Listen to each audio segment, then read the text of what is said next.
नमस्ते जी, hello garden में आप सभी का स्वागत है। यह बीटीटीएच नोवेल का एपिसोड नंबर 196 और इसमें हम देखने वाले मास्टर येलाओ के जलवे। चलो यहाँ पे टाइम वेस्ट न करके हम सीधा रिकैप को शुरू करते हैं। जैसे ही पिछले एपिसोड की शुरुआत होती है, फॉलिन स्टार पवेलियन और हॉल ऑफ सोल के बीच की बैटल भी शुरू हो गई थी। सबसे पहले जियान सामना करता है ओल्ड घोस्ट जायशिंग का। जब एक ब्लैक टियानजो नीचे मैसेकर करने के लिए जा रहा होता है, उसे रोकता है स्काई डीमन पपेट। अब बस हॉल ऑफ सोल का वो व्हाइट टियानजो रह गया था। अब क्योंकि हॉल ऑफ सोल के सब एक ही थाली के चट्टे बट्टे हैं, तो फिर वो बचा हुआ टियानजन भी फॉलिन स्टार पवेलियन के डिसाइपल्स को टारगेट करता है। लेकिन उसने कुछ कदम ही आगे बढ़ा पाए थे, उसके रास्ते को रोकती है हमारी चिंगलिन। वो अपने सभी बॉडीगार्ड्स का यूज करके इस टियानजन का टाइम वेस्ट करने लगती है। जब तक यहाँ पे ये हो रहा था, जियान और ओल्ड घोस्ट जायशिंग के बीच की फाइट एकदम हॉट स्टेज पे एंटर कर चुकी थी। क्योंकि जियान ने एक दिन पहले 2 स्टार डोजन में ब्रेक थ्रू कर लिया है, तो फिर स्काई फायर 3 मिस्टीरियस चेंज को एक्टिवेट करने के बाद उसकी स्ट्रेंथ पहुंच जाती है 4 स्टार डोजन पे। ऐसा होने से वो ओल्ड घोस्ट जायशिंग से सीधा हेड ऑन टकरा पा रहा था। इनके बीच में इस तरीके की फाइट काफी लंबे समय तक चलती रहती है। लेकिन जब जियान देखता है कि फॉलिन स्टार पवेलियन के डिसाइपल्स को अपनी जान गंवानी पड़ रही है, वो समझ गया था कि बैटल को और भी ड्रैग नहीं किया जा सकता। कुछ ऐसी इंटेंशंस होती हैं ओल्ड घोस्ट जायशिंग की। हम उसे अपनी अल्टीमेट टेक्निक को परफॉर्म करते हुए देखते हैं। इसका नाम होता है स्टार शैटरिंग ब्लेड। इस टेक्निक का ग्रेड डी क्लास की 2 टेक्निक्स में पीक लेवल का कंसिडर किया जाएगा। ओल्ड घोस्ट जायशिंग को अपने इस अटैक के ऊपर बहुत ज्यादा भरोसा होता है। लेकिन जब ये उसका अटैक जियान को अप्रोच करता है, जियान के हाथ में से एक छोटा सा स्फीयर लॉन्च हुआ था। ये डार्क ब्लैक लाइट स्फीयर बहुत ही जल्दी फैलने लगता है। अगले पल में स्फीयर ने ओल्ड घोस्ट जायशिंग के अटैक को निगल लिया था। इस सीन को देख के ओल्ड घोस्ट जायशिंग ही नहीं बल्कि सारे के सारे स्पेक्टेटर्स एकदम भौचक के रह गए थे। लेकिन उन सभी के एक्सप्रेशन से इस ब्लैक लाइट स्फीयर को कोई घंटा फर्क नहीं पड़ रहा था। क्योंकि ओल्ड घोस्ट जायशिंग ने इस ग्रेट हेवन क्रिएशन पाम को उन एंशिएंट रिमेन्स में विटनेस किया था। वो तुरंत इस टियान क्लास की 2 टेक्निक को पहचान जाता है। अभी उसकी आंखों में एक हॉरिफाइड एक्सप्रेशन था। अपनी जान बचाने के लिए ओल्ड घोस्ट जायशिंग ने अपनी सारी टेक्निक्स का यूज कर दिया था। लेकिन वो डार्क ब्लैक लाइट स्फीयर किसी ब्लैक होल की तरह होता है। वो हर एक चीज को निगलता जा रहा था। जब ओल्ड घोस्ट जायशिंग को लगता है कि उसकी जान नहीं बचेगी, तब वो हॉल ऑफ सोल की 9th टियानजन से गुहार लगाता है। फिर बैटल में एंट्री हुई थी इस 9th टियानजन की। ये वाटर एफिनिटी की एनर्जी को यूज करता था। जब जियान देखता है कि so called 9th Tianzun old ghost जायशिंग को वापस ले जाने की कोशिश कर रहा है, बिना हेजिटेशन के जियान अपनी पूरी दुगी को अपनी टियान क्लास की 2 टेक्निक में सप्लाई करने लगा था। ऐसा होने से उस डार्क ब्लैक लाइट सर्कल का फैलना एकदम ड्रास्टिकली इंक्रीज हो गया था। उस ब्लू रोब्ड 9th टियानजन की पूरी कोशिश करने के बाद भी ओल्ड घोस्ट जायशिंग को जियान की इस टेक्निक के सामने अपनी जान को गंवाना पड़ता है। ये देख के वो 9th टियानजन कहीं ना कहीं गुस्सा हो गया था। उसके एक ही अटैक में जियान खून फेंकता हुआ माउंटेन वॉल में जाके गिर गया था। लेकिन जब वो जियान को मेंढक की तरह पकड़ के हॉल ऑफ सोल वापस ले जाने की कोशिश कर रहा था, जियान के पीछे से एक काम आवाज आई थी। वो कहते हैं, तुम अकेले 9th टियानजन इसे यहाँ से ले जाने के लिए क्वालिफाइड नहीं हो। हमारे इस एपिसोड की शुरुआत यहीं से हुई है। अगर इंटरेस्टिंग चीजों को मिस नहीं करना चाहते तो बिल्कुल इसे एंड तक देखना। जब 9th टियानजन सेंस करता है कि उसके हाथ को किसी ने पकड़ लिया है, उसका एक्सप्रेशन चेंज हुआ था। ऐसा इसलिए क्योंकि इस समय उसने डिस्कवर किया था कि उसकी बॉडी में सही से दुखी भी सर्कुलेट नहीं हो पा रही है। उसने जो बारिश की बूंदों का फॉग बनाया था, वो भी एक इंस्टेंट में डिसअपीयर हो जाता है। इस सीन की वजह से नेचुरली 9th टियानजन एकदम शॉक में चला गया था। ऊपर देखने पे उसे दिखाई दिया था एक एल्डरली फिगर जो कि इस समय हवा में सस्पेंडेड होता है। उस फैमिलियर चेहरे को देख के उसके चेहरे के रंग बदल गए थे। वो कहता है, याओ चैन, तुम्हारी बॉडी, तुमने एक्चुअली अपनी स्ट्रेंथ को रिकवर कर लिया है। 9th टियानजन को एक ही बात देखने पे समझ में आ गया था कि येलाओ की बॉडी पहले की तरह अब इल्यूजनरी नहीं है, क्लियरली एक एक्चुअल बॉडी है। लेकिन जिस रीजन की वजह से उसका दिल बैठा जा रहा था, वो होता है मास्टर येलाओ की बॉडी के चारों तरफ का ऑरा। वो ऑरा इतना ज्यादा स्ट्रॉन्ग था कि इसकी वजह से उसकी धड़कनें बढ़ गई थी। जब 9th टियानजन का अटैक ब्लॉक हो चुका था, जियान को पीछे मुड़ने का मौका मिल जाता है। अपने पीछे खड़े येलाओ को देख के उसकी सारी चिंताएं गायब हो गई थी। वो कहता है, टीचर आप जाग गए। जियान को देख के येलाओ के चेहरे पे एक ब्राइट स्माइल आई थी। वो नोट करके बोलते हैं, यस लिटिल फेलो, तुम तब तक जाके बाकियों की हेल्प करो, इसे मैं संभालता हूँ। जियान शुरुआत में तो हेजिटेट करता है, लेकिन अंत में जाके उसे नोट करना ही पड़ा था। उसके एक्सेप्शनल स्पिरिचुअल परसेप्शन की वजह से वो नेचुरली इस बात को जान पा रहा था कि अभी का मास्टर येलाओ का ऑरा बहुत ज्यादा फाइटिंग लेवल पे पहुंच चुका है। अगर मास्टर येलाओ के अभी के ऑरा से कंपेयर किया जाए, तो फिर चाहे हॉल ऑफ सोल का 9th टियानजन हो या फिर एंशिएंट वॉइड ड्रैगन ट्राइब की वो हेचिंग, इन दोनों को मास्टर से बिल्कुल कंपेयर नहीं किया जा सकता। जियान के हिसाब से उसने इतने पावरफुल ऑरे को इससे पहले कभी नहीं देखा। जियान के दिल में भी ठंडक पहुंची थी। वो कहता है, टीचर की पीक की स्ट्रेंथ बहुत स्ट्रॉन्ग है। तभी मैं कहूँ कि उस समय सेंट्रल प्लेन्स में टीचर की इतनी ज्यादा रेपुटेशन क्यों थी। ये सब सोचने के बाद वो 9th टियानजन की ग्लूमी आंखों के सामने बड़े आराम से पीछे चला जाता है। हालांकि 9th टियानजन जियान को रोकना चाहता था, लेकिन अभी उसके दिल में एक बात तो क्लियर हो चुकी है। अभी का याओ चैन वो वीक इल्यूजनरी बॉडी नहीं है, बल्कि ये वही याओ जुंजे याओचेन है जिसने एक बार सेंट्रल प्लेन्स को हिला के रख दिया था। भले वो चाहे कितना भी एरोगेंट हो, लेकिन उसे भी इस बात को एडमिट करना होगा कि अभी वो याओचेन का बिल्कुल मैच नहीं है। वो कहता है, याओचेन क्या तुम्हें ऐसा लगता है कि तुम्हारे पीक स्ट्रेंथ को रिकवर करने के बाद तुम हमारे हॉल ऑफ सोल से फाइट कर सकते हो? ये सुन के मास्टर येलाओ तो हंसने लगते हैं। वो कहते हैं, हॉल ऑफ सोल इस दुनिया में सबसे स्ट्रॉन्गेस्ट नहीं है। तुम लोगों के कई पावरफुल अपोनेंट्स हैं। वो लोग जो मुझे हार्म पहुंचा सकते हैं उन्हें ऑलरेडी उनके अपोनेंट्स ने उलझा के रखा है, और जब तक वो मेरे ऊपर हमला नहीं करते तुम्हारी ऐसे लोग मेरा कुछ नहीं बिगाड़ पाएंगे। याओलाओ की आंखों में एक चिल्डनेस फ्लैश होती है। वो कहते हैं, आज तुम्हारे हॉल ऑफ सोल ने हमारी फॉलिंग स्टार पवेलियन के खिलाफ इतने बड़े कैंपेन को लॉन्च किया है, और तो और तुम्हारी इतनी हिम्मत हो गई है कि तुम मेरे डिसाइपल को इंजर्ड करो। आज तुम्हें इसकी थोड़ी कीमत तो चुकानी होगी। 9th टियानजुन का चेहरा एकदम डार्क और कोल्ड था। वो कहता है, क्या तुम्हें ऐसा लगता है कि ये वेनरेबल तुमसे डर गया है? अभी उसका हाथ नीला होने लगा था। तुरंत ही उसकी आर्म अजीब तरीके से ट्विस्ट होती है। वो याओलाओ की पकड़ से छूट जाता है। 9th टियानजुन ने अपने मुंह को खोल के ब्लू दुई को चारों तरफ फैला दिया था। ये दुई की एग्लोमरेट होकर एक बहुत ही बड़े बीस्ट में ट्रांसफॉर्म हो जाती है। ये एक रिच एनर्जी प्रेशर को कैरी करते हुए याओलाओ की तरफ आके शूट हो जाता है। 9th टियानजुन को अटैक करते हुए देख याओलाओ के चेहरे पे बिल्कुल चेंज नहीं आया था। वो सिंपली अपने हाथ को आगे बढ़ा के क्लेंच कर देते हैं। उनके सामने का स्पेस ऑलमोस्ट इंस्टेंटली कोलैप्स हो गया था। साथ में कोलैप्स होता है वो एनर्जी बीस्ट। वो कई पानी की बूंदों में ट्रांसफॉर्म होकर चारों तरफ बिखर जाती हैं। एक इशारे पे 9th टियानजुन के अटैक को डिस्ट्रॉय करने के बाद याओलाओ अपने पाम को 9th टियानजुन की तरफ एम करते हैं, जिसके बाद मास्टर याओलाओ अपने हाथ को नीचे स्लैम कर देते हैं। उन्होंने इस एक्शन को जिस परफॉर्म किया ही था, सभी एक्सपर्ट्स ये सेंस करते हैं कि यहाँ की पूरी एनर्जी फ्लक्चुएट होने लगी है। एक बहुत ही बड़ा इनविजिबल हाथ अपने आप को स्पेस में छिपा के 9th टियानजुन की तरफ चुपचाप बढ़ गया था। भले ये लार्ज स्पेशल हैंड काफी क्वाइट रहा हो, लेकिन 9th टियानजुन तुरंत एक डेंजरस फीलिंग को फील करता है। हम उसे तुरंत ही हैंड सीरीज को चेंज करते हुए देख सकते हैं। चारों तरफ से अनगिनत पानी की बूंदें उसके सामने इकट्ठी होने लगी थी। ये मिलकर 1000 फीट बड़े ब्लू बैरियर में ट्रांसफॉर्म हो जाती है। ये icy cold blue barrier appear ही हुआ था। वो लार्ज स्पेशल हैंड इस पर जाके सीधा लैंड करता है। मॉन्स्टरस स्पेशल स्ट्रेंथ फैलती है। इस मोमेंट में इस पूरे के पूरे एरिया का स्पेस डिस्टॉर्ट होने लगा था। जो भी ऐसे शॉकिंग मोमेंटम को देखता है, सभी के चेहरे के हाव में बदलाव आ गए थे। हमें सुनाई देता है एक बैंग का साउंड। जैसे स्पेशल स्ट्रेंथ फैली थी, वो स्ट्रॉन्ग दिखने वाला ब्लू कलर का बैरियर सिर्फ एक ही मोमेंट के लिए लास्ट करता है। वो एक बैंग साउंड एमिट करते हुए वहीं पे ब्लास्ट हो चुका था। इमीडिएटली सभी बूंदें नीचे आके बिखर जाती हैं। ब्लू वाटर बैरियर के एक्सप्लोड हो जाने के बाद हम 9th टियानजुन को पीछे घिसट के जाते हुए देख सकते हैं। उसकी बॉडी 100 मीटर पीछे तक चली गई थी। साथ ही में उसके गले से ग्रोन की आवाज आती है। क्लियरली मास्टर येलाओ के इस पहले अटैक की वजह से इस 9th टियानजुन को इंजरीज का सामना करना पड़ा है। आसमान में हो रही स्पेक्टेकुलर बैटल ने दूर खड़े एक्सपर्ट्स का ध्यान भी अपनी तरफ आकर्षित कर लिया था। यहाँ पे एक्सपीरियंस लोगों की बिल्कुल कमी नहीं होती। इस वजह से येलाओ को एक ही बार देखने पे पहचान जाते हैं। तुरंत ही हम उनके चेहरों पर शौक आते हुए देख सकते हैं। एक बंदा कहता है, वो इंसान याओजुंजे है। याओचेन वो अभी जिंदा है। साइड में खड़ा बुड्ढा बोलता है, ऐसा कहा जाता है कि याओचेन ने अपनी बॉडी को खो दिया था और उनकी स्ट्रेंथ बहुत ही रिड्यूस हो गई है। तो फिर अब ये क्या है? एक दूसरा ओल्ड मैन जिसके पास्ट में याओचेन के साथ सही रिलेशंस थे, वो कहता है क्योंकि याओचेन ने अपनी स्ट्रेंथ की फुल रिकवरी कर ली है, तो फिर लगता है फॉलिन स्टार पवेलियन इस कैलेमिटी को सर्वाइव कर लेगा। बहुत जल्दी फॉलिन स्टार पवेलियन की स्ट्रेंथ और रेपुटेशन बढ़ने वाली है। इवन तीनों वैलीज भी उनसे बिल्कुल कंपेयर नहीं कर पाएंगी। प्राइवेट कन्वर्सेशन जिनके पीछे अलग अलग इमोशंस होते हैं, वो इन सभी के बीच में फैलने लगती हैं। कई लोग एक दूसरे को देखते हैं। इन सभी की आंखों के एक्सप्रेशन काफी कॉम्प्लिकेटेड थे। याओजुंजे का सेंट्रल प्लेन्स में वापस आना ये सच में बहुत ही बड़ी न्यूज है। याओचेन का सेंट्रल प्लेन्स के ऊपर कैसा इन्फ्लुएंस था, सभी पुराने जनरेशन के एक्सपर्ट्स आज भी इस चीज को सेंस कर पाते हैं। हालांकि तब से बहुत साल हो चुके हैं, लेकिन अभी भी अल्केमी में याओलाओ को कोई भी सरपास नहीं कर पाया है। इवन पिल टावर के तीनों ग्रेट हेड्स के पास भी एडमिट करने के अलावा कोई विकल्प नहीं होता कि वो याओजुंजे याओचेन से इन्फीरियर हैं। इस समय सेंट्रल प्लेन्स का ये टॉप एल्केमिस्ट, जो कि काफी समय पहले डिसअपियर हो गया था, अब वो फाइनली रीअपियर हुआ है। डेफिनेटली इस न्यूज को सुन के पूरा सेंट्रल प्लेन्स शॉक में जाने वाला है। जियान देखता है याओलाओ को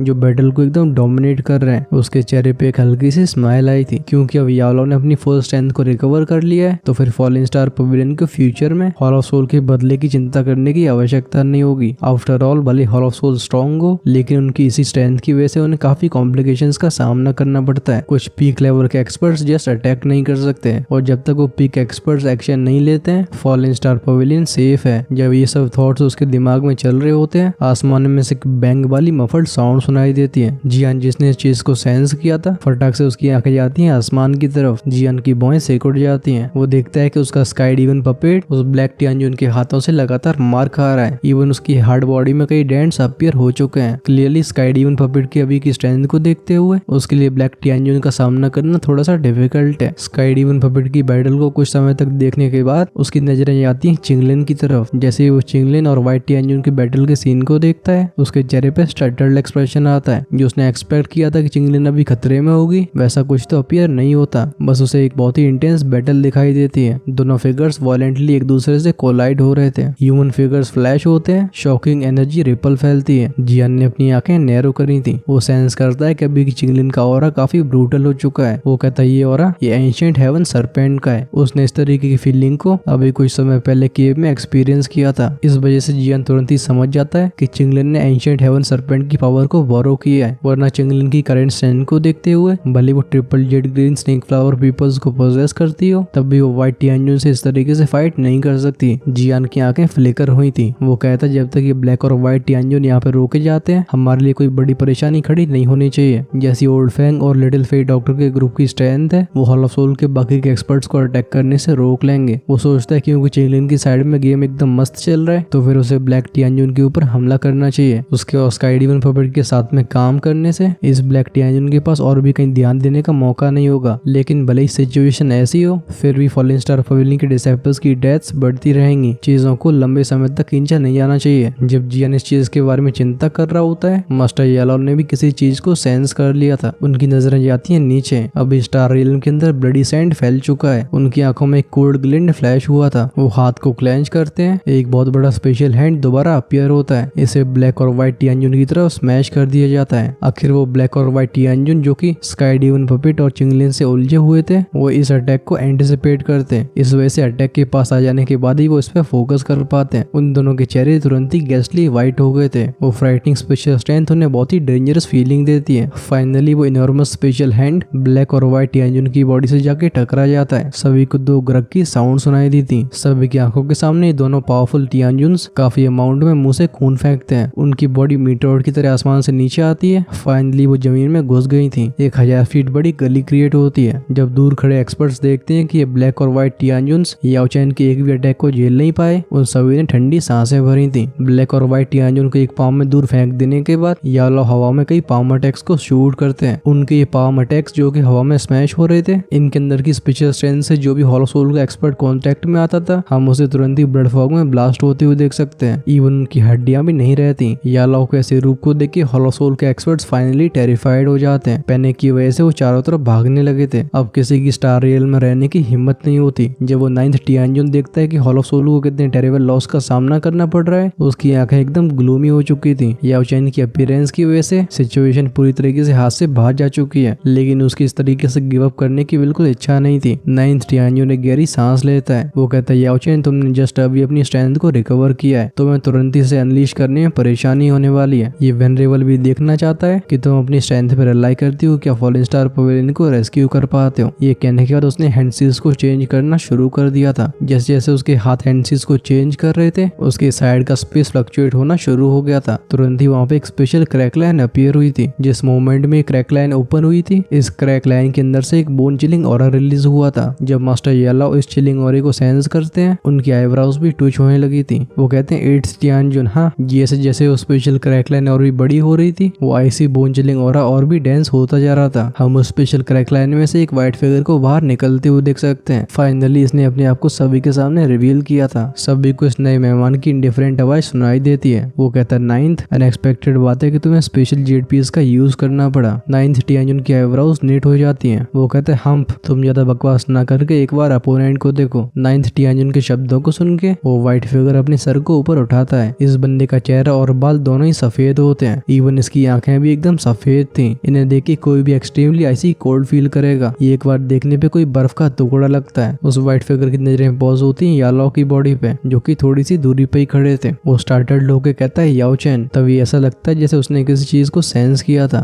फाइनली उसकी उन सफेद आंखों में एक रिपल अपीयर हुई थी। वो कहता है तुमने अपनी स्ट्रेंथ को रिकवर कर लिया। हाँ, याओ इस 8th टियानजुन को देख के हल्की आवाज में बोलते हैं, लगता है हॉलो सोल अच्छे से प्रिपेयर हो चुका है। वो 9th टियानजुन को डिस्पैच करने के बाद भी नहीं रुक रोक रहे। अब उन लोगों को तुम्हें भी डिस्पैच करना पड़ा। यालो की बात को सुन के उस 8th तियानजुन की आईब्रोज ट्विच होती हैं। उसकी नजरें जाती हैं होलो सोल के भागते हुए एक्सपर्ट्स के ऊपर। वो 9वें तियानजुन से बोलता है, तभी मैं कहूँ कि तुम अकेले इसका सामना क्यों नहीं कर पाए। लगता है हमारे आज के इस मिशन का लॉस काफी ज्यादा बड़ा है। अभी 9th तियानजुन का एक्सप्रेशन सिनिस्टर था। वो कहता है इसने अभी बॉडी को जस्ट रिकवर ही किया है, ये तुरंत ही पीक स्ट्रेंथ पे नहीं पहुंच पाएगा। भले ही मैं अकेले से डिफीट ना कर सकूं, लेकिन अगर हम दोनों हैंड्स को ज्वाइन करते हैं तो फिर अंत में विजेता कौन होने वाला है इसके बारे में अभी से कुछ कहा नहीं जा सकता। ये सुन के वो 8वां तियानजुन अपनी आईब्रोज को निट करके बोलता है, तो मैं इस ओल्ड फेलो को अंडर एस्टिमेट नहीं करना चाहिए। इसका रिप्लाई करते हुए 9th तियानजुन बोलता है, क्या हुआ, क्या तुम्हें डर लग रहा है? हम इस मिशन के लीडर्स हैं, अगर ये मिशन फेल होता है तो फिर इसके बारे में अकाउंटेबिलिटी हमें ही लेनी होगी। यहाँ तक बोलते बोलते 9th तियानजुन 8th तियानजुन की आंखों में डीपली देखने लगा था। वो कहता है, और तो और तुम याओ चेन के हाथों से एक बार पहली हार का सामना कर चुके हो। ये चीज अभी तक तुम्हारी गले की हड्डी बनी रही है। अगर तुम आज एक्शन नहीं लेते हो तो शायद तुम्हें फ्यूचर में ऐसी अपॉर्चुनिटी ना मिल पाए। जब ये बात वो 8th तियानजुन सुनता है, जो कि इस समय अपनी दाढ़ी को सहला रहा होता है, हम उसके हाथों को पॉज होते हुए देख सकते हैं। अभी उसकी आंखें फ्लक्चुएट होने लगी थी। वो नोट करके बोलता है, अगर ऐसी बात है तो चलो अटैक करते हैं। मैं भी देखना चाहता हूँ कि अभी का याओ चेन क्या पहले की तरह स्ट्रॉन्ग है। 9th तियानजुन हंसने लगा था। वो कहता है, रिलैक्स, अगर हम अपनी स्ट्रेंथ को कंबाइन करते हैं तो फिर हम एक 9th स्टार दोजन का भी सामना कर पाएंगे। याओ चेन ने अपनी फिजिकल बॉडी को जस्ट अभी ऑब्टेन किया है। इतनी जल्दी वो इस बॉडी से उतना फेमिलियर नहीं हो पाया होगा। अगर ये अपनी 60 to 70% स्ट्रेंथ को भी यूज कर पाता है तब भी ये काफी बड़ी बात होगी। इमीडिएटली उसकी आंखें हो जाती हैं स्टर्न। उसने अपने हाथ को क्लेंच कर दिया था। तुरंत ही हम वास्ट और माइटी फ्लक्चुएशंस को फैलते हुए देख सकते हैं। जैसे ये रिपल फैलती है, ये फॉलन स्टार पवेलियन की ऊपर की जगह पूरी तरीके से मॉइस्ट हो जाती है। न जाने कहां से रेन ड्रॉपलेट्स फॉर्म हो गई थी। ये पानी की बूंदें काफी डेंसली पैक्ड होती हैं, जो कि काफी दूर तक फैली हुई थी। अभी जियान एक पहाड़ के ऊपर खड़ा हुआ होता है। इन सभी बारिश की बूंदों को देख के उसकी आईब्रोज नीट हो गई थी। जब वो एक पानी की बूंद को पकड़ता है, डिस्कवरी की वजह से वो स्टार्टर्ड हो गया था। उसे मालूम पड़ता है कि इन रेन ड्रॉपलेट्स के अंदर डेंस वाटर एनर्जी भरी हुई है। हालांकि इस तरीके की एनर्जी काफी काम नजर आती है, लेकिन इसकी इरोजन प्रॉपर्टीज बहुत डेंजरस हैं। जियान के गैस के हिसाब से अगर इस पानी की बूंद को बहुत ही तेजी से फेंक दिया जाए तो ये एक दो हुआंग के दुई की डिफेंस को पेनिट्रेट कर सकती है। सिर्फ पानी की एक बूंद इतनी टेरिफाइंग डिस्ट्रक्टिव स्ट्रेंथ को पोजेस करती है। वहीं पे जब आसमान में इतनी सारी बूंद इकट्ठी हुई हैं, इनके अंदर कितनी भयानक पावर इकट्ठी होगी। जियान खुद से बोलता है, कहते हैं दोजन क्लास की हर एक स्टार एडवांसमेंट में स्ट्रेंथ गैप बहुत बड़ा होता है। अब मुझे समझ में आ रहा है कि वो शब्द बिल्कुल सही है। स्काई फायर 3 मिस्टीरियस चेंज को पूरी तरीके से अनलीश करने के बाद वो सिर्फ 4 स्टार दोजन तक पहुंच पा रहा था। और तो ऐसा इसलिए क्योंकि उसकी स्काई फायर 3 मिस्टीरियस चेंज में जो मटेरियल्स यूज करे गए वो तीनों ही हेवली फ्लेम्स हैं। अगर उसकी हेवली फ्लेम्स को और फ्लेम से रिप्लेस कर दिया जाए तो फिर जियान की स्ट्रेंथ 1 स्टार से भी बढ़ने नहीं वाली। और तो और 4 स्टार दोजन में पहुंच जाने के बाद भी जियान के पास ओल्ड घोस्ट जाइसिंग जैसे एक्सपर्ट को मारने के बस 2 ही मेथड थे। इसमें पहला मेथड होता है 4 हेवली फ्लेम्स को मर्ज करके एक एनाइलेशन लोटस को तैयार करना, और दूसरी है उसकी टियान क्लास की 2 skill great heaven creation palm, जिसे उसने कुछ ही समय पहले तैयार किया है। इन दोनों को छोड़ के उसके पास कोई दूसरा मेथड नहीं है। ये सभी फैक्ट्स हमें बताते हैं कि दोजन क्लास के हर एक बढ़ते स्टार में कितना बड़ा स्ट्रेंथ गैप होता है। अगर कोई स्पेशल टेक्निक को पोजेस ना करता हो तो फिर अक्रॉस द लेवल जाके फाइट करना बिल्कुल इम्पॉसिबल सा ही है। अब यालो बड़े आराम से आसमान में खड़े हुए थे। वो 9th तियानजुन के अटैक को रेडी होते हुए देखते हैं। कोई भी रेन ड्रॉपलेट जो कि उनके 1000 फीट के रेडियस में अपीयर होता था वो अपने आप ही एक्सप्लोड हो जाया करता था। इस समय सभी की आंखें रिगार्डलेस वो फॉलन स्टार पवेलियन के डिसेपल्स हो चाहे वो दूसरे खड़े ऑब्जर्वर्स, इन सब की निगाहें टिकी हुई थी आसमान के ऊपर। ये सभी जानते थे कि होलो सोल के दोनों एक्सपर्ट्स एक बहुत ही भयानक लेवल के अटैक को रेडी कर रहे हैं। अभी 9th तियानजुन का एक्सप्रेशन बहुत ग्रेव होता है। उसके मुंह से आवाज आती है गैदर। वहीं पे उसके हाथों में हैंडसीज चेंज होने लगी थी। जैसे ही 9th तियानजुन के मुंह से आवाज बाहर आई थी, आसमान में इकट्ठी हुई वो मिस्टीरियस ड्रॉपलेट्स एकदम शोक होती हैं। ये स्विश साउंड के साथ एक्सप्लोसिवली उसकी तरफ आगे बढ़ गई थी। फाइनली वो 9th तियानजुन के सामने आगे इकट्ठी हो जाती हैं। 1 सेकंड के अंदर 1000 फीट बड़ी रेनवॉल बन जाती है। ये रेनवॉल बहुत बड़ी होती है। इसका रंग एकदम ब्लू था। जब ये हल्के से रोटेट होने लगती है, इसकी मॉन्स्टरस एनर्जी की वजह से कईयों के एक्सप्रेशन एकदम सफेद हो गए थे। कहीं ये एनर्जी एक्सप्लोड हो जाती है तो नीचे की पूरी माउंटेन रेंज बर्बाद हो जाएगी। इस रेनवॉल के फॉर्म होने के बाद 8th तियानजुन भी गहरी सांस भरता है। उसने अपने हाथ को उठा के रेनबॉल की तरफ पॉइंट कर दिया था। उसके हाथ में से एकदम सफेद रंग की चिलिंगे रिलीज होती है। फाइनली ये उस रेनबॉल के पास में जाके इकट्ठी हो जाती है। जैसे वो पानी की वॉल और वो ठंडी हवा एक दूसरे में कांटेक्ट करते हैं, क्रैक क्रैक का साउंड करती हुई सफेद रंग की आइस फैलने लगी थी। कुछ समय के अंदर ही वो रेनबॉल एक आइस वॉल में ट्रांसफॉर्म हो जाती है। और तो उसके अंदर जो एनर्जी होती है वो भी एकदम फ्राइटनिंग लेवल पे पहुंच चुकी थी। जब होलो सोल के दोनों एक्सपर्ट्स अपनी स्किल को कंबाइन करते हैं हैं। इसे देख के कईयों की रूह तो उनकी बॉडी से बाहर जाने की कोशिश करने लगी थी। दूर खड़े सभी एक्सपर्ट्स की नजरें होती हैं इस आइस बॉल के ऊपर। इस आइस बॉल में से जो टेरिफाइंग एनर्जी प्रेशर फैल रहा था, उसकी वजह से इवन उन्हें भी ऐसा लग रहा था जैसे उनकी रूह भी वहीं पर जम जाएगी। ये अपने सफेद चेहरों को लेके पीछे विड्रॉ करने लगते हैं। अगर ऐसी फ्राइटिंग एनर्जी एक्सप्लोड होती है, पूरी माउंटेन रेंज फ्लैट हो जाएगी। ऑफ कोर्स इन सभी के नीचे कब्र भी बन सकती है। हमारा ध्यान जाता है फेंग जुनजे के ग्रुप पे। इन सभी ऑब्जर्वर्स को पीछे जाते हुए देख उनके एक्सप्रेशन सॉलम हो चुके थे। इस आइस वॉल में जिस लेवल की फ्राइटिंग एनर्जी कैद है, उनके लिए भागना बिल्कुल पॉसिबल नहीं है। इस रेन वॉल को आइस वॉल में ट्रांसफॉर्म करने के बाद उस 8th तियानजुन का चेहरा थोड़ा सफेद सा हो गया था। क्लियरली उसके इस खतरनाक अटैक ने उसकी काफी स्ट्रेंथ को एग्जॉस्ट कर दिया है। वो कहता है याओ चैन, पहले वेनरेबल तुम्हारे हाथों से हार का सामना कर चुका है। आई वंडर क्या तुम आज हमारे इस कंबाइंड अटैक को ब्लॉक कर पाओगे। इस 8वें तियानजुन की आवाज को सुन के यालो ने अपनी एक आईब्राउ को बस ऊपर उठाया था। उनके चेहरे पे कुछ खास इमोशनल फ्लक्चुएशंस नहीं होती। ऐसा लग रहा था जैसे ये एनॉर्मस आइस वॉल जो कि पहाड़ों को ऐसे डिस्ट्रॉय कर सकती है, वो बिल्कुल उनके सामने कुछ नहीं है। यालो के इसी कामनेस को देख के वो 9th तियानजुन भी एकदम इंसेंस्ड हो जाता है। हिंदी में बोले तो आग बबूला हो गया था। उसके दोनों हाथ लाइटिंग स्पीड से हैंड सीरीज को चेंज करने लगते हैं। वो कहता है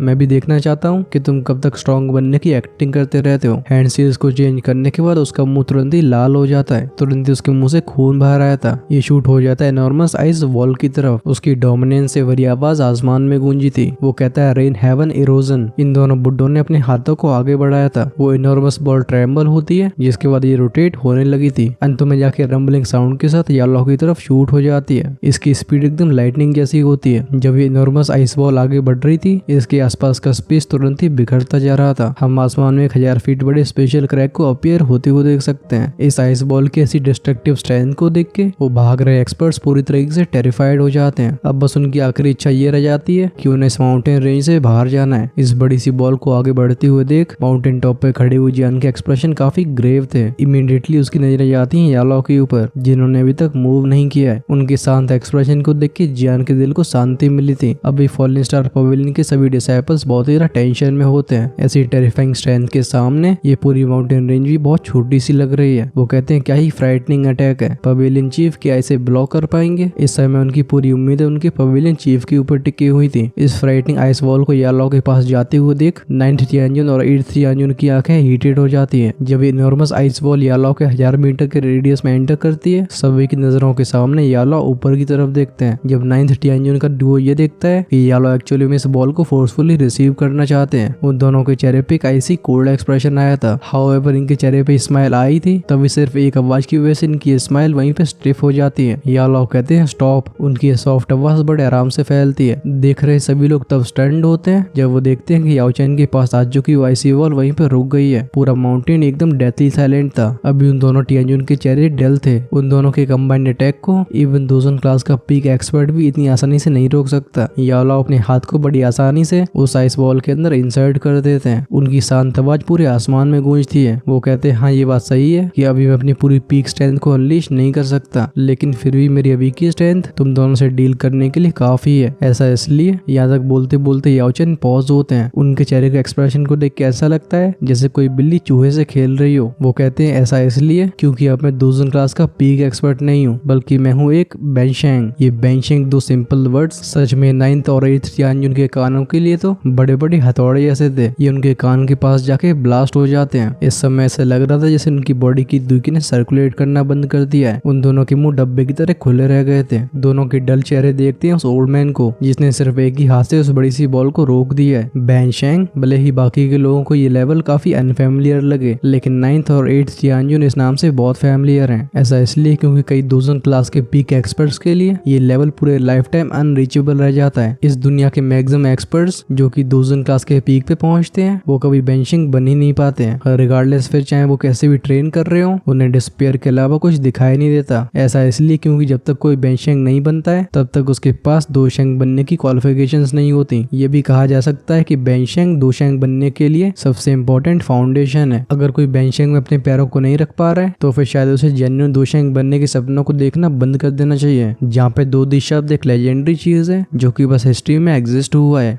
लेकिन जहाँ पे इस्तेमाल होता है शेंग, ये इस दुनिया का पीक रिप्रेजेंट करता है। एक लीड दोजन इस कॉन्टिनेंट का टॉप एक्सपर्ट है, लेकिन टॉप अल्टीमेटली पीक को नहीं बोला जाता। इस दुनिया में पीक कहा जाता है और भी हायर क्लास के लोगों को। सिमिलरली ये बेंशिंग वो लेवल है जिसके बारे में में 8th और 9th तियानजुन ने हमेशा से सपने देखे हैं, लेकिन उनका दिल समझ गया था कि इस लेवल पे पहुंचना कितना डिफिकल्ट है। परहैप्स वो अपनी पूरी लाइफ को खर्च कर दें तब भी वो इस लेवल पे एडवांस नहीं कर पाएंगे। इन दोनों ने कभी एक्सपेक्ट नहीं किया था कि याओ चैन ऑलरेडी उस क्लास में पहुंच चुके हैं। जिस तरीके से वो सोचते थे, भले याओ चैन ने दोबारा अपनी बॉडी को रिगेन कर लिया हो, उनके लिए अपनी पीक स्ट्रेंथ को रिकवर करना ही बड़ी बात होगी। फिर दोजन क्लास के पीक पे ब्रेक थ्रू करके बेंशेंग बनना तो बहुत दूर की बात है। हालांकि उन्होंने कभी एक्सपेक्ट नहीं किया था, लेकिन रियलिटी बहुत क्रूअल साबित हुई। जैसी सिचुएशन के बारे में इन दोनों ने सबसे कम सोचा था, आज वो इन दोनों के सामने रियलिटी बन चुकी है। बेंशेंग स्टार रियल्म के अंदर सभी की नजरें इस एल्डरली फिगर पे पॉज हो चुकी थी। अगर उस इनॉर्मस आइस वॉल से कंपेयर किया जाए तो ये एल्डरली फिगर बहुत ही छोटा लगता है, लेकिन इस समय इस फिगर से जिस लेवल का ऑरा रिलीज हो रहा था, इसकी वजह से ये बड़ी सी आइस बॉल भी ट्रेम्बल होने लगी थी। फंग जुनजे भी यालो की बातों को सुन के स्टंड रह गए थे। वो कहते हैं बेंशेंग ये ओल्ड फेलो एक्चुअली में उस स्टेज तक पहुंच चुका है। काफी समय के बाद वो खुद को संभाल पाते हैं। उनका चेहरा एकदम खुशी से खिल गया था। भले ही बेंशेंग के सामने बैन लगा हो, जिसका मतलब होता है हाफ, लेकिन ये टाइटल शेंग से रिलेटेड है, जो कि पीक को रिप्रेजेंट करता है। एक बहुत ही बड़ी ट्रांसफॉर्मिंग लीप है। वो एक्सपर्ट्स जो कि पूरी जान ला के भाग रहे होते हैं, इस सीन की वजह से वो भी वहीं पे पॉज हो गए थे। कई नॉलेजेबल एक्सपर्ट्स के गले सूख गए होते हैं। फॉलिंग स्टार पवेलियन ने एक बेंशेंग को जन्म दिया है। मोस्ट लाइकली इस न्यूज की वजह से पूरे सेंट्रल प्रिंस में तहलका मच जाएगा। फॉलिंग स्टार पवेलियन की रेपुटेशन और स्ट्रेंथ बहुत ही कम समय में एकदम खतरनाक लेवल पर जाने वाली है। भले ही हॉल ऑफ सोल फ्राइटनिंग हो, लेकिन फ्यूचर का फॉलिंग स्टार पवेलियन वैसा नहीं रहेगा जिसे वो जब चाहें डिस्ट्रॉय कर सके। एक बेंशेंग लेवल के एक्सपर्ट को इवन हॉल ऑफ सोल को भी सीरियसली ट्रीट करना होगा। सबसे जरूरी बात यह है कि ये एलीट बेंशेंग इस कॉन्टिनेंट का टॉप एल्केमिस्ट भी है। इसके इन्फ्लुएंस और रेपुटेशन से शायद कोई भी कंपेयर नहीं कर सकता। इस वजह से इस मूवमेंट में सभी लोग इस बात को समझ गए थे कि फॉलिंग स्टार पवेलियन राइज होने वाला है। माउंटेन टॉप के ऊपर खड़े जियान का मन तो डांस करने का हो रहा था। उसने भी कभी एक्सपेक्ट नहीं किया था कि उसके मास्टर पीक दोजन में ब्रेक थ्रू करने के बाद सीधा बेंशेंग में एडवांस हो जाएंगे। हालांकि उनकी फिजिकल बॉडी को रिफाइन करने के लिए सारे के सारे इंग्रेडिएंट्स एकदम टॉप क्वालिटी के थे। और तो एंड में जाके स्केलेटन में उसने एक दोशेंग की आर्म को भी ज्वाइन कर दिया था। बस उसने बिल्कुल एक्सपेक्ट नहीं किया था कि इसकी वजह से टीचर याओलाओ बेंशेंग में अपने कदम को रख पाएंगे। ओरिजिनली उसके एक्सपेक्टेशंस के हिसाब से उसकी टीचर की पूरी स्ट्रेंथ का रिकवर होना ही बहुत खुशी की बात है। और जहाँ तक बात होती है दोजन क्लास को पीछे छोड़ने की, इसके बारे में तो उसे दूर दूर तक ख्याल नहीं आया था। ऐसा इसलिए क्योंकि जियान पर्सनली जानता था कि दोजन क्लास में ब्रेक थ्रू करना कितना ज्यादा डिफिकल्ट होता है। हालांकि इस कॉन्टिनेंट के अंदर दोजन एक्सपर्ट्स मौजूद हैं, लेकिन ये सभी एक्सट्रीमली रेयर हैं। वहीं पर अगर बात करिए लेजेंडरी दोशेंग के बारे में, जियान के इतने एक्सपीरियंस के बाद भी उसने बस दोशेंग के एक स्केलेटन को ही देखा था। ऑफ कोर्स अभी उसके मास्टर भी बेंशेंग पे पहुंच चुके हैं। भले ही आगे बैन लगाओ, लेकिन शेंग को कोई डिनाई नहीं कर सकता। सीन यालो के पास का दिखाया जाता है। अभी उनका हाथ जो कि आइस बॉल के अंदर होता है, वो अचानक से उसे क्लेंच कर देते हैं। सभी के कानों में क्लियर क्रैकिंग साउंड सुनाई दिया था।